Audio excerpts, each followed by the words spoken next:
Well, what's going on with the 49ers? Let's start with Jauan Jennings. Where do you expect that to all end up?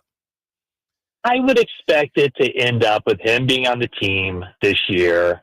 If he doesn't get the contract that he is seeking, what would his recourse be? Well, he could ask for a trade, which he's ready, or his agent's ready to put out there. But I just don't see the 49ers doing that. There's no scenario in which they're a better team this year with Jauan Jennings being traded to some other team. So I think that he'll end up playing for the team, but how that looks, I'm not quite sure. I mean, my best guess would be that he probably can't get what he would get if he were on the open market. And in order for him to get that, he would have to play this year, bet on himself. If he had the kind of year he did last year, then he could get, 15, 16 million a year probably.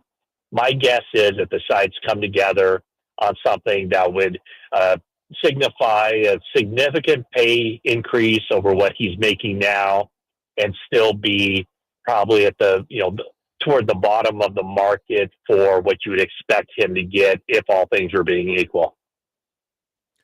Matt Maiocco joining us. Matt, did this come as a surprise, you think, to the organization? Or, could you see this coming? Well, I didn't necessarily see it coming, but it could have not have come as a surprise to the team. And the reason, even before the offseason program started, I thought that this was a possibility. However, what kind of threw me for a loop was that the first time the Friars were out there for the offseason program, Jauan was out there, and he looked really good. And so I thought, well, okay, I guess he's fine with the contract, because if he weren't, he wouldn't be out there practicing. But then what happened was the last couple of weeks of the offseason program and extending to the mandatory minicamp, he was not practicing. And what Kyle Shanahan said at the time was he's nursing a calf injury. And so you can't see me right now, but I'm doing calf injury in air quotes. Yeah. So if you recall, everybody knew last summer that Brandon Ayuk was holding in.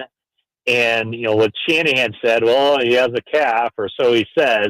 I just wonder if that so-called calf injury for Jauan Jennings will carry over into training camp for as long as the contract remains up in the air. That's what I'm getting. I think he will report on time, but the question is, does he get out there and practice? And, I mean, it's this balancing act, because he wants to certainly exert his leverage on the 49ers, but he also doesn't want to do anything that could severely or negatively impact the production that he has this season.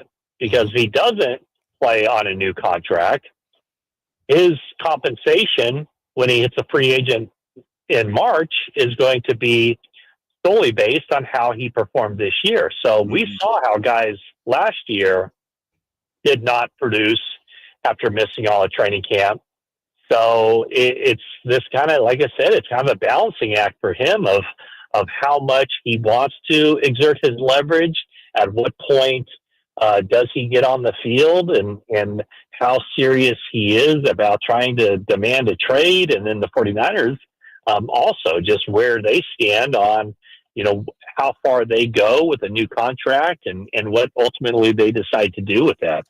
That's Matt Maiocco, 49er insider, of course. And Matt, we know that those quote-unquote calf injuries, they can linger. So maybe this is an overstatement, but is wide receiver suddenly a position of concern for Kyle Shanahan? Well, honestly, I think it was even before this. Mm-hmm. And I think that that's part of the reason why Jauan Jennings and his agent, Drew Rosenhaus, believe that they have some leverage, because, their number one receiver is Brandon Ayuk. And we don't know when he's going to be ready. I mean, everything I'm hearing is he's ahead of schedule and he's doing well and everything else. But I think it remains a long shot that he's going to be on the 53-man to open the regular season. So, therefore, he's going to miss, whatever that number is, 4, 5, 6 games. Demarcus Robinson is a veteran player that they signed. He started 16 games for the Rams last season. But with the resolution of his DUI, where he pleaded no contest to misdemeanor DUI charges. Mm-hmm. He is subject to a suspension to open the season. And then who do you have beyond that? It's Jennings, it's Ricky Pearsall, and some young guys who've yet to produce at this level. So, yeah, I mean, I think that getting obviously Kittle is their number one receiver, period. Getting McCaffrey back is a big bonus to the team because of what he can do, not only in the running game and the passing game. And yeah, no, I do think that wide receiver is a concern, but I don't know that they'll necessarily do anything unless forced into something. And, there are a couple of wide receivers who remain out there, veteran guys like Keenan Allen and Amari Cooper. I haven't gotten any indication that they're planning on going down either of those roads quite yet, but that's something that they might look into, just depending on, how long this Jauan Jennings thing lingers. Matt Maiocco joining us.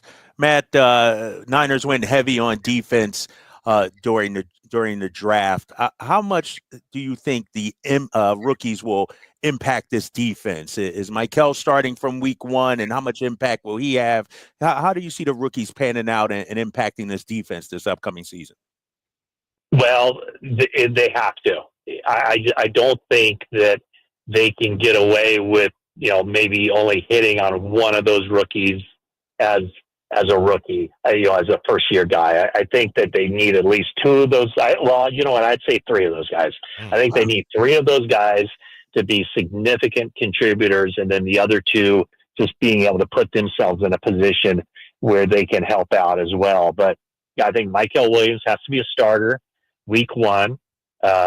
Maybe not necessarily an every down guy, but somebody who can set the edge in the run game, and then maybe even slide inside and rush the passer in nickel situations.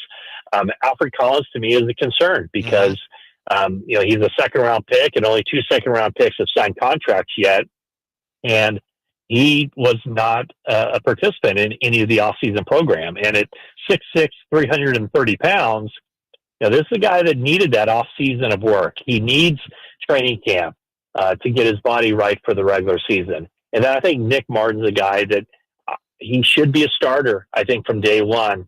And then if they can get a rotational player out of CJ West and maybe even beyond that, that's a bonus. And then if Upton Stout, the nickelback, can win that role. So, those 5 guys in particular, they're going to have to contribute because the 49ers lost a lot on that side of the ball, and they need some of these young guys to step in and make an immediate impact. Matt, I know it's hard to say with so many young players, but what kind of stamp do you expect Robert Saleh and his return to put on this defense this year?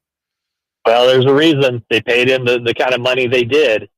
And, they knew that there was going to be a lot of turnover on that defense. So, yeah, I think Saleh is, I'd say quite clearly, the most important 49ers coach on the staff this season as far as getting that group together, getting the rookies up to speed. They might have to do more things. Remember when he was here before, especially in 2019, they didn't have to do a whole lot. They rushed they played coverage on the back end. I think they're going to have to do some more things. I think they're going to have to dial up some different looks. I think they're going to have to coach up those young guys and have those guys meshing with the veteran holdovers. So, I think a lot is on the plate of Robert Saleh. And I think that's, definitely the reason why they waited to get him. That's why they're paying him as much as they are. And that's why I think part of why he wanted to come back, because I know he felt like, the organization showed him some loyalty, and he knew that they were going to be in a bind. And if he wasn't going to get another head coaching job in the off season, he committed pretty early to Shanahan that if I don't get a head coaching job, you're the team I want to be with. And that's the way it worked out. And now they need him to have a good year and put him back in that head coaching cycle for the next off season. Matt Maiocco joining us. Matt, let's go to the offense. Christian McCaffrey, what can you tell us about him and his injury and bouncing back from that? And how much weight is going to be on his shoulders when it comes to that 49ers offense? Yeah, the new Papa, Christian McCaffrey. Yeah, he looked good in the off-season program. He says he's feeling good. All of his teammates are excited about where he is physically, and he's important. There's no question about it. He makes everybody around him better. He makes the offensive line better. He makes everybody in the passing game better. He makes Brock Purdy better because, Brock really did not have that check down option that Christian McCaffrey presents. Now, that's a big deal, getting him back out there, having him healthy, keeping him healthy. But I would almost submit to you that Isaac Guerendo is every much as big a deal as McCaffrey, because if Guerendo can show the coaching staff that there's going to be a drop off, obviously, but if there's not that much of a drop off, if he can just get the blitz protections down, be a factor in the running game and the passing game, stay healthy, then that gives the 49ers the ability to work him into the offense more early in the season, early in games. And that might be the key toward keeping Christian McCaffrey healthy all the way through, is if they can sprinkle in a lot more Guerendo. Because if you remember 2023, they didn't rely on anybody other than Christian McCaffrey. They rode him pretty hard. And why did they ride him so hard? Because they wanted to win football games. So hard to blame them. But if Guerendo can step up and show that he's capable of carrying the load when called upon, I think that benefits everybody, including, most importantly, Christian McCaffrey. Just a couple more here with Matt Maiocco, who's always too generous with his time. Matt, you mentioned Alfred Collins, and you mentioned some concern there. At what point do the 49ers need to get that situation resolved with defensive tackle, second-round pick, hasn't signed a contract yet, Alfred Collins? Yeah, I think it certainly seems to me that the 49ers and Alfred Collins and his representation are kind of in limbo right now because of the way things are going around the league. So the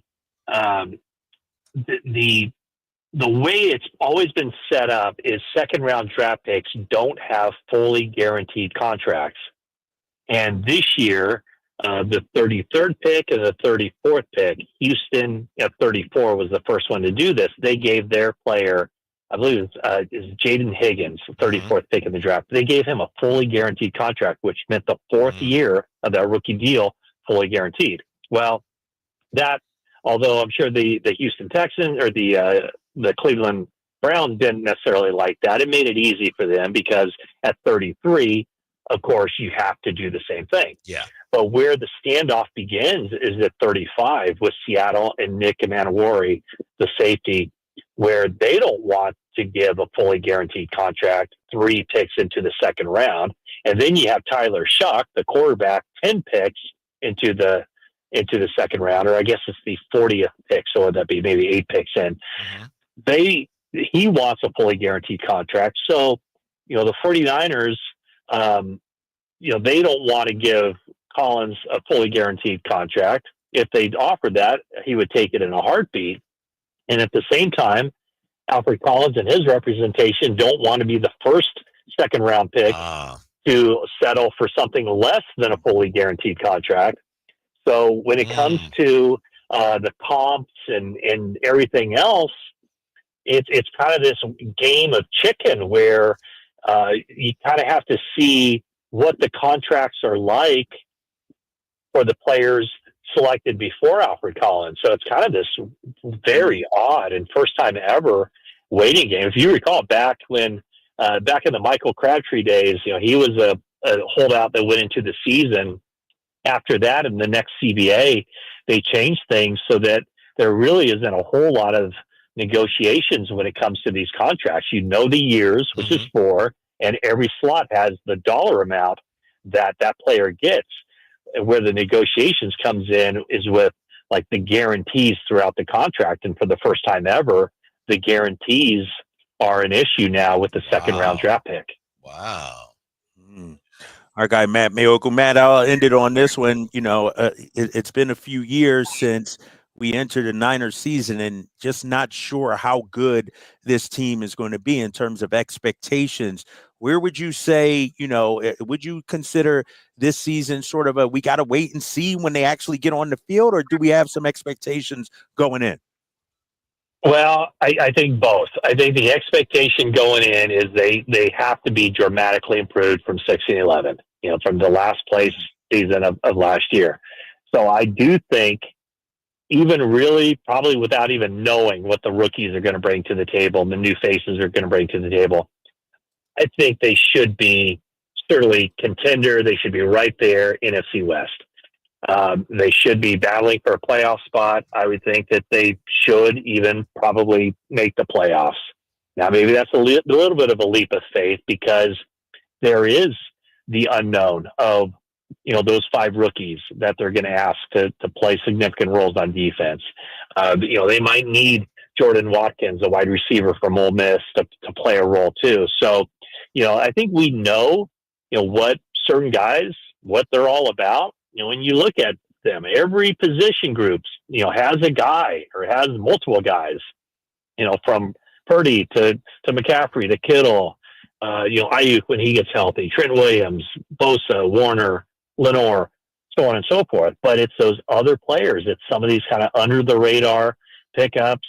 A guy like Luke Farrell, the tight end, a guy like Jason Pinnock, the safety, and then all those rookies. So while I do believe wholeheartedly that they should be improved over last year, the question then becomes just how improved can they be? Can they be a team that just kind of hangs on until December into the playoff hunt?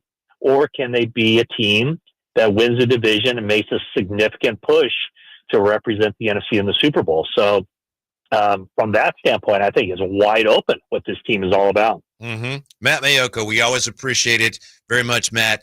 Sometimes people will ask players, what do you do with your championship ring or your trophies? You obviously must get some kind of ring or something for having that top 10 football podcast in the country. Matt, where do you have your trophies and your rings for that? I would tell you, but then I'd have to kill you. Okay. Yeah. Understood. It's a guarded secret that I just can't divulge that kind of information. I love you, but I just can't tell you. We'll ask Jennifer Lee Chen next time we have her on. Okay, yeah. Perfect. Thanks, Matt. We appreciate it. All right. Thanks, guys. Yeah. Always my pleasure. All right. Sports Bay Area 49er insider Matt Maiocco. Now,